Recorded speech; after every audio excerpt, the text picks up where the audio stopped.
Hey everybody, thanks for tuning in to j76 Gaming. I am Jimmy Wild, and this is the Wildcast.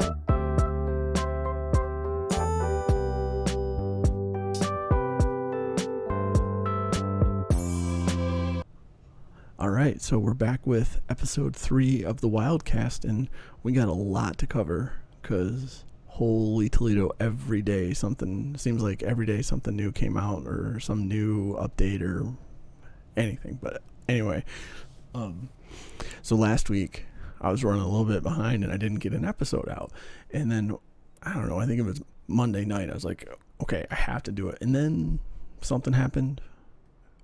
And I was like, okay, well, let's see how this plays out, and then we'll go do it tomorrow. And then so Tuesday, and I'm like, oh, more news. And then I was like, I'll just wait till next week. But anyway, also, more housekeeping. Sorry, last time I started just rambling too much about money and how much stuff costs. So I won't do that again today, except for one part, because we do want to talk about Star Citizen, and yeah. That's almost all you talk about in Star Citizen is money. So anyway, but yeah, so where do we get started? I think we'll start with something near and dear to my heart, and that would be PAX. Oops, where am I going? There we are. All right, so PAX. It's like my favorite time of the year. In particular, PAX East out in Boston, because I get to go see my friends and hang out and look at video games and play video games and talk about video games and all sorts of video game stuff. So I'm kind of grateful that I was able to go to Boston this year in February before we all got locked down in March. And I'm very grateful to make it out of there not sick. So, but anyway.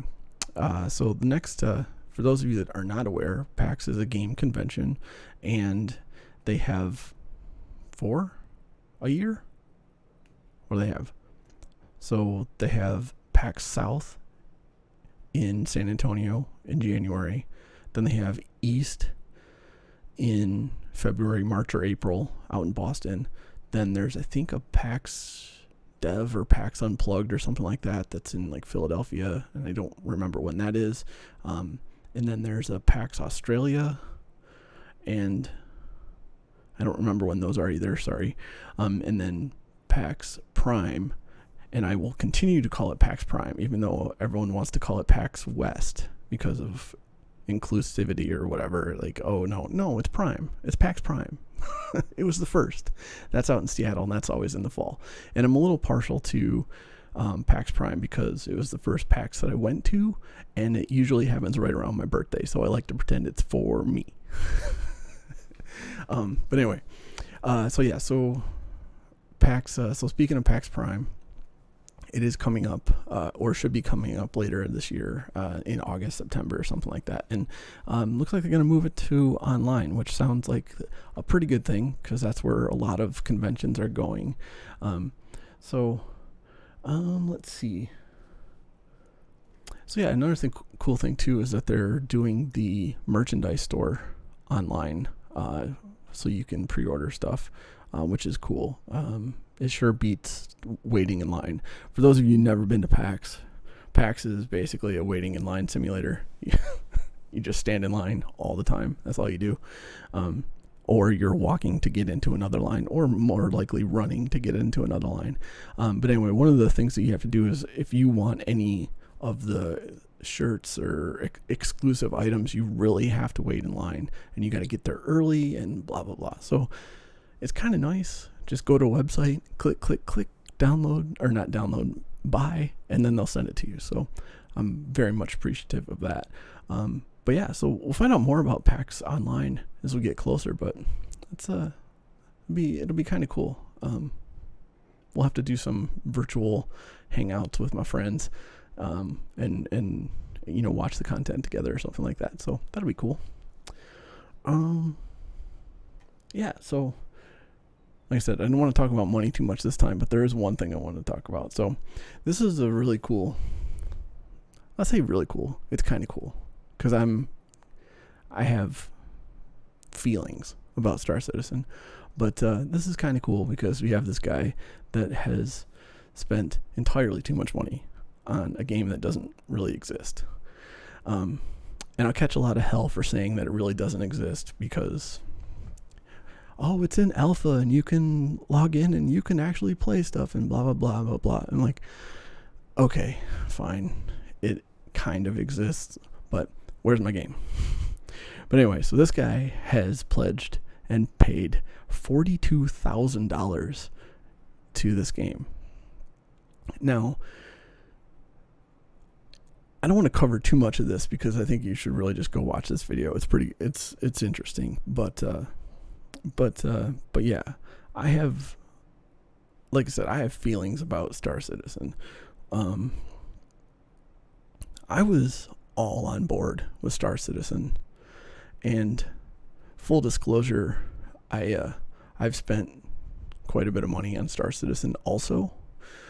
So I feel like that, I won't say how much, but I am a concierge member, so you can figure out how much that is. But anyway, I think that the money that I've spent for this game that doesn't really exist justifies my ability to have bad feelings for the game. So, that said, I'm only kind of angry because I've been on board for what seems like, well, I mean, we got to be coming up on 10 years, right? That this game has been in development, and we have some shiny ships that you can fly around, kinda. I don't know. I haven't installed the game or logged in a couple of years, so there could be. I know there are more things that you can do now, but it's still not a game that's anywhere near launching. So whatever. But yeah, I'm kind of getting. I'm all flustered because it just like brings up bad memories. But some of the cool things is, well, I guess I should say, if you don't know what backing the game means, basically it means you're buying digital assets in the game. So in the most cases, it's ships. You're buying ships, virtual ships for this game, and you're paying real money for them. So it's a way for the game to be developed without going to a big publisher or a big, whatever. But I guess you might actually argue that if there was a publisher involved, this game might actually be done. But who knows? Anyway, sorry. Like I said, I'm flustered about this. But one of the cool things about it is it is a decent community. I'll give it that. In particular, there's this thing called Bar Citizen, where we used to do meetups where we go meet locally at a bar and talk about Star Citizen or whatever. Because I am fortunate enough to be, in Austin, and one of the studios for CIG is in Austin or outside of Austin, but anywhere close to Austin. But so you get developers and stuff that come in there, and I did actually go through and tour the studio one time, and that was actually really interesting because I love that stuff. So I'm frustrated because I paid a ton of money and I would like to have a game to play, but I also understand that it takes a long time to do these things. And like I said, there's, it's a good community, for the most part. And to get back to the $42,000 guy, I actually met someone that backed the game for $25,000. And like, so there are multiple people, multiple two, but if there's one, there's more, right? If there's two, maybe there's plenty more. I don't know. But yeah, I met a guy that spent $25,000 on the game, but he was looking at it as an investment, as in he was buying like some of these more expensive and what you would expect to be difficult to obtain ships in the game. And then he would like rent them out or mercenary them out in the game when it launches, if it launches. But anyway, but I did miss the Bar Citizen group just because like it was cool. Like most people were cool and you go just talk about games, but I don't know. I would like to see an actual product come out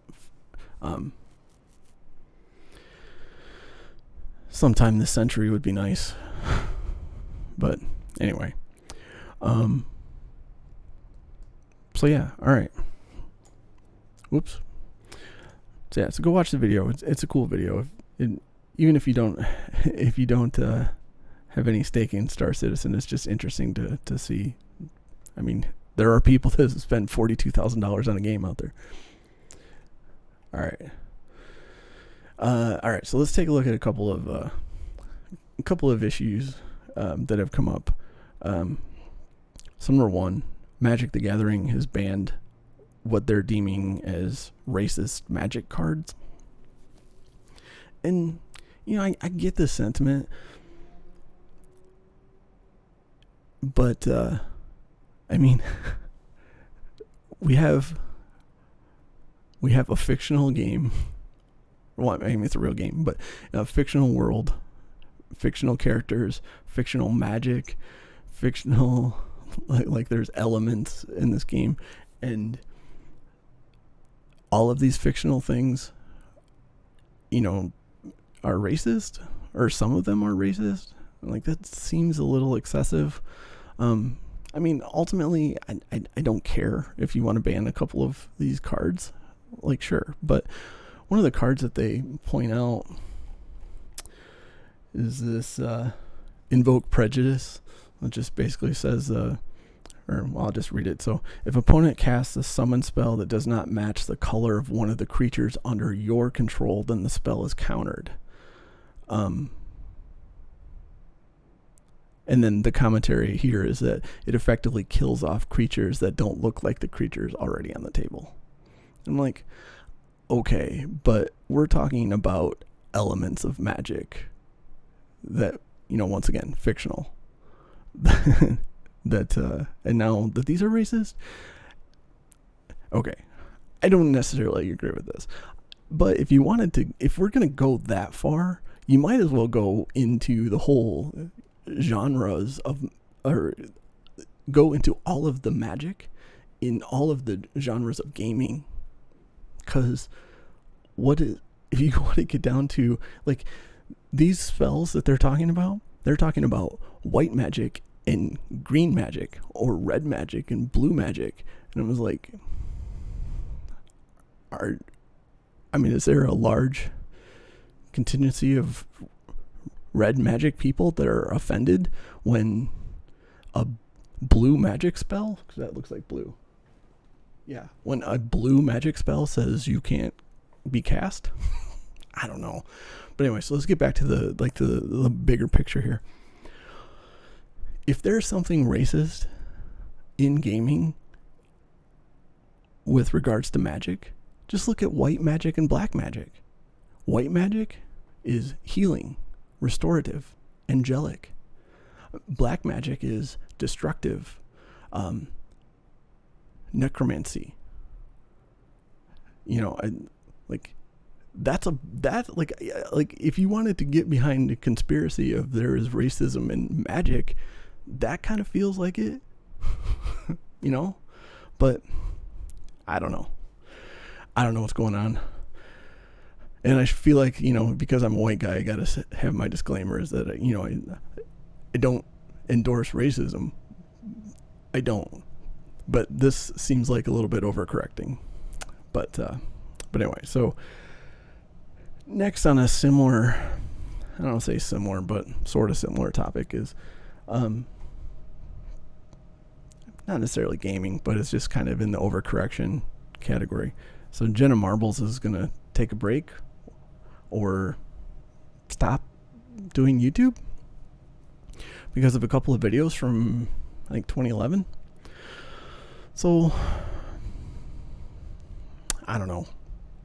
This is like one of those questions. So apparently she did an impersonation of Nicki Minaj and was in blackface. And I don't know. If I saw the video, I don't remember it. But is Jenna Marbles really the bad person here? Is she what's wrong with America? Is she what's wrong with the world? I don't know. Anyway, my point is simply this. At some point, there has to be a line drawn that says, I'm sorry for what I did.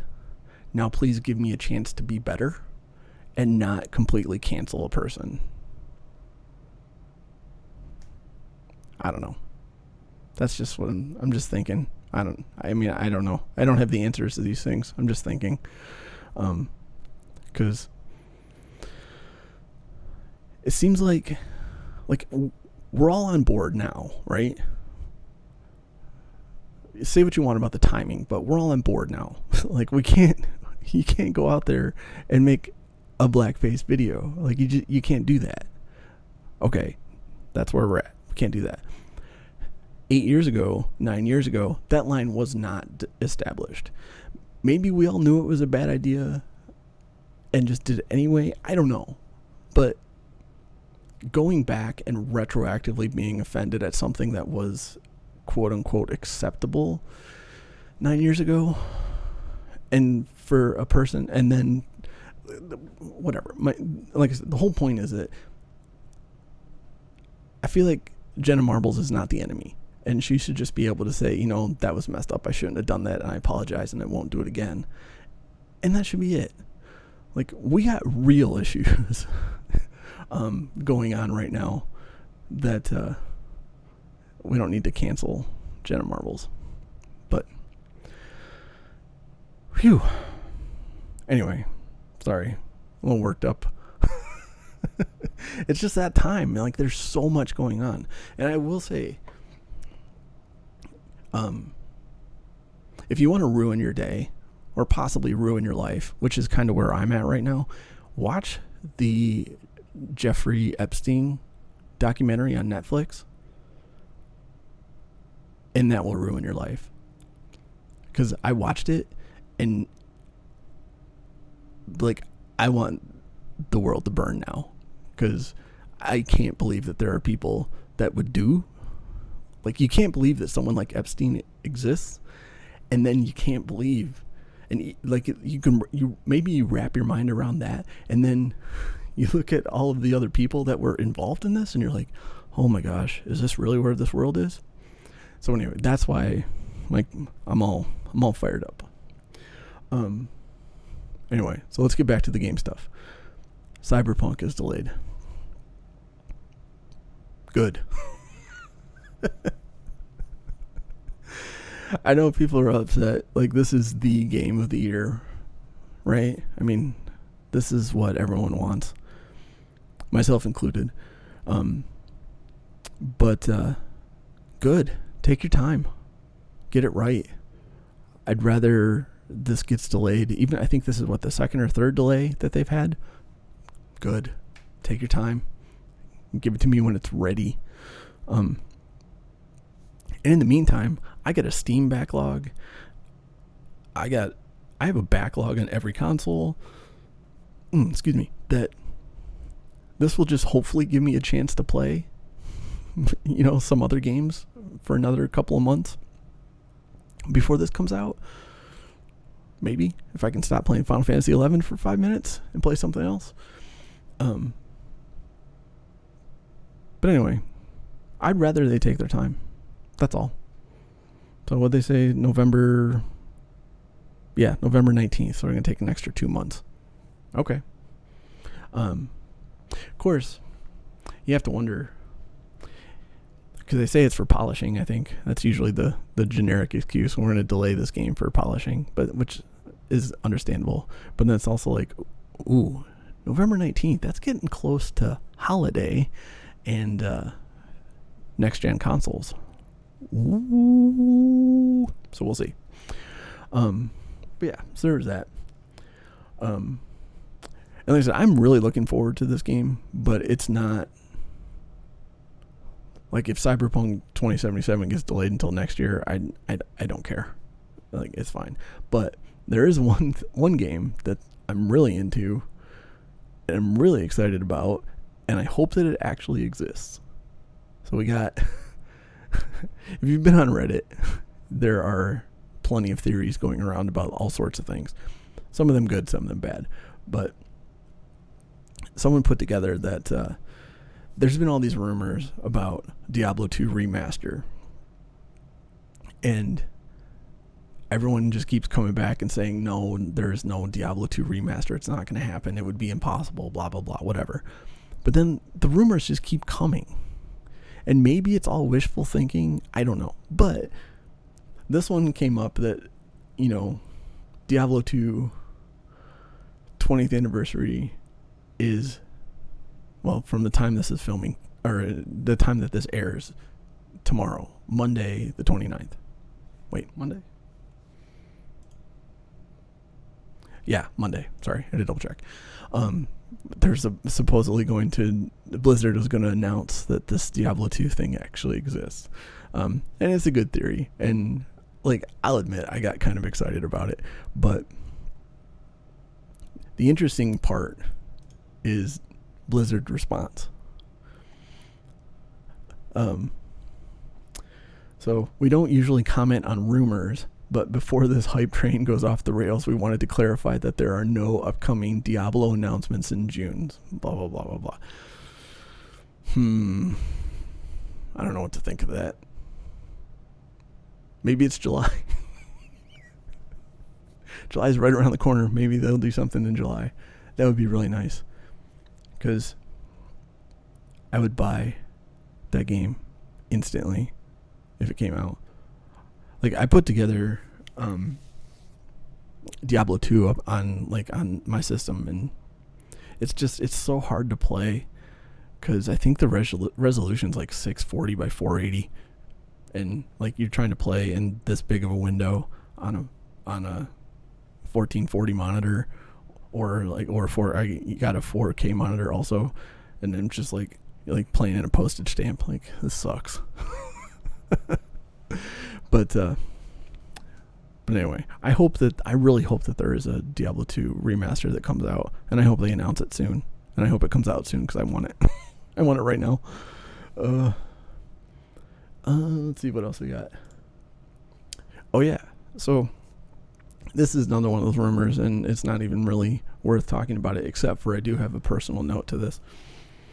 So I want to get back to it. So a long time ago, when the Xbox 360 came out,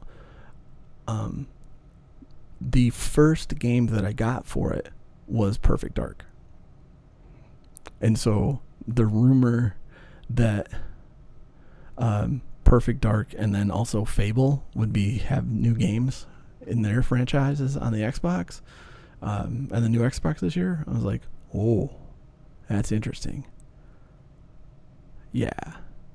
So anyways, I don't know. It would be cool. Like, I never really got into Fable, but like I said, Perfect Dark has that sentimental value of, like I said, being the first game that I bought for the Xbox 360, and it got stolen. Like, the game got stolen, so I ended up having to rebuy that game on eBay, like last year maybe. So anyways, maybe we get a new Perfect Dark, and I would play it. I would buy it. So make it happen. Make it happen, universe. If you say it, the universe will make it happen. I'm just kidding. I don't believe in that stuff. Do believe in positive thoughts, though. All right. So next on the list, Facebook and Mixer. I gotta see. What am I doing on timing here? 24 minutes. Okay. So Facebook bought Mixer, or Mixer's shutting down, and is going to be using Facebook gaming now. Come on. It was bad enough. Like, the Twitch versus Mixer war was bad enough because, like, it was basically Twitch and that's it. And, like, Mixer was, I don't know much about Mixer other than it was nice to have, you know, another option, because, you know, whatever happens when we have, not to call Twitch a monopoly, but for lack of a better word, when you have Twitch is however much of the market share, and then you have like maybe YouTube gaming and Mixer, you know, smaller. So I don't know. So I'm kind of sad about that for a couple reasons. I mean, number one, like, they let people know in a tweet instead of, I mean, like, you gave people that their entire living is based on what revenue they can generate on Mixer, and then you gave them a month and said, hey, you get to move all your stuff to Twitch now, or like wait and see what happens with Facebook gaming. Come on. That kind of sucks. But on the topic of Facebook, I mean, like, why is Facebook still a thing? Especially gaming. Like, Facebook has one purpose, and that's for old people to argue about politics and religion. That's all Facebook is for. Or maybe parents posting pictures of their kids. You know, whatever. That's all Facebook is now. And do we really want to try, does anyone really want Facebook gaming to take a hold? Like, no. Facebook sucks. Get out of here. Facebook ruins things. And I mean, even more than Google, we hate Facebook for the data mining and like selling and sharing our likes and dislikes, and for their fucking algorithm. Sorry about the F word, but the algorithm that incites conflict and violence. Maybe not violence, but basically people interact with things that they hate more than they interact with things that they like. So if your crazy uncle puts a post about, I don't know, whatever, pick a political side, and you're like, I don't like that political side, so I'm going to downvote it, dislike it, put a comment that says, crazy uncle, you're stupid. Well, Facebook goes, oh, look how much he's interacting with that post. He must like it. So let's show him more of that. So now your Facebook feed gets full of more things that you don't like because you click on it and you interact with it more. So it's ruining our world. And so, yeah, so I hate Facebook, and I don't want them involved in gaming. You know, there's enough toxic culture in gaming anyway, just by people being people, and being hidden behind a keyboard, if you want to make that argument. The anonymity, whatever, you know what I mean? Anonymous behind a keyboard, you're just words. So yeah, Facebook, get out of gaming. And so what does this mean for the Xbox? I'm team Xbox for this generation. I mean, I already covered this, but I'm team Xbox. Like, I think PlayStation has some cool stuff, but I just want the graphical horsepower of the Xbox Series X. That's all I want. So if there's no mixer and it's Facebook gaming, does that mean that our Xboxes are going to come intertwined with Facebook gaming? Like, no, I don't want that. Stay out of gaming. I hate you, Facebook. Wow, I'm worked up today. Sorry. Anyway. So that's it. What are we at? We're at 30 minutes. I'll shut up about Facebook. But, actually, yeah, I had one more thing that I wanted to talk about, but we'll skip that because, like I said, I'm already fired up. I don't need to get fired up more. But, let's end. And I even wrote this in my notes, like to talk about. It said, end on a positive note. So I guess I knew even before I started talking that I was going to be fired up for this episode. But so positive note, I pet a dog. I pet a dog. I went outside and you're like, well, who cares? You pet a dog. Hold on. I went outside to get the mail earlier this week. I don't remember what day, but it doesn't matter. Earlier this week.